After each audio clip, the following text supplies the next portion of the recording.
সকাল সকাল ওনাদেরকে অফিস বিদায় করে আমি নাস্তা খেয়ে চা নিয়ে বসে পড়েছি।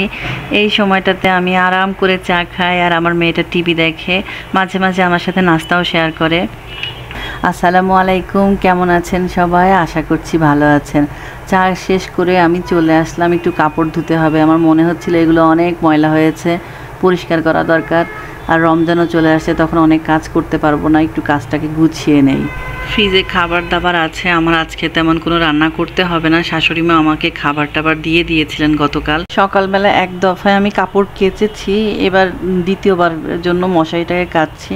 আস্তে আস্তে সবগুলো কাজ গুছিয়ে নিব। ছোটোবেলায় দেখেছিলাম মা রমজানের আগে এরকম করতেন, সব কিছু কাজ গুছিয়ে নিতেন শবে বরাতের পরপর দিয়ে আর কি। বিয়ের পরে শাশুড়িকেও দেখেছি, উনিও কাজগুলো এরকম রমজানের আগে আগে গুছিয়ে নিতেন। এখানে আমার যে মেয়েটা হেল্পিং হ্যান্ড আছে, ওকে লাগিয়ে দিয়েছি ফ্যান পরিষ্কার করার জন্য। আমার মেয়েটা পাশে দাঁড়িয়ে দাঁড়িয়ে দেখছিল কীভাবে ফ্যান পরিষ্কার করে। চিমনিটা অনেক ময়লা হয়েছে, আর কিচেন হুড আর কি, ওটা অনেক ময়লা হয়েছে, ওটাকেও একটু পরিষ্কার করতেছি, গরম পানি দিয়ে পরিষ্কার করব। ওর সাথে সাথে আমিও কাজ করতেছি। ওর সাথে সাথে কাজ না করলেও কাজে ফাঁকি দিবে, আবার চিন্তা করে এই বাসায় কাজ শেষ করে কখন অন্য বাসায় যাব। অনেকগুলো বাসায় কাজ করে, আবার বাসায় গিয়ে নিজের বাসায়ও কাজ করে।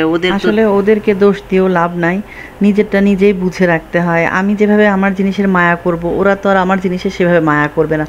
যতই আমি টাকা দেই না কেন, আমারটা আমাকে নিজেই সুন্দর মতো করতে হবে। আর আমি কাজ করতে পছন্দ করি, কাজ করতে আমি লজ্জাবোধ করি না। দেখুন কেমন ঝকঝকে তকতকে পরিষ্কার নতুনের মতো করে ফেলেছি। এবার চলে আসলাম রান্নাঘরে, তাকগুলোকে পরিষ্কার করব, স্টোরেজ তাকগুলো আর কি। এখানে আমি চাল ডাল তেল বাচ্চাদের খাবার দাবার এগুলো রেখে গুছিয়ে রাখি। আমি গুছিয়ে রাখতে আগে থেকেই পছন্দ করি, গুছিয়ে রাখলে জিনিসগুলো খুঁজে পেতে সহজ হয়। আর আপনি যদি অর্গানাইজ থাকেন, আপনার যে কোনো কাজ খুব দ্রুত হয়ে যাবে, সময় কম লাগে সব কিছুতেই।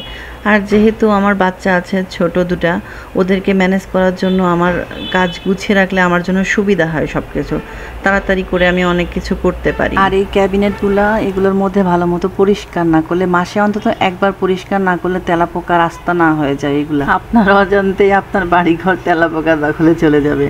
কিচেনের কাজ শেষ করে চলে আসলাম কম্বলগুলো উঠাইতে। এগুলো আবার আগামী শীতে লাগবে। সবগুলো মোটামুটি কয়েকটা উঠিয়ে ফেলেছিলাম, এই লাল কম্বলটা বাকি ছিল, ওটা উঠিয়ে ফেললাম। আলহামদুলিল্লাহ, সব কিছুর জন্য আপনারা ভালো থাকবেন, আমাদের জন্য দোয়া করবেন। টাটা।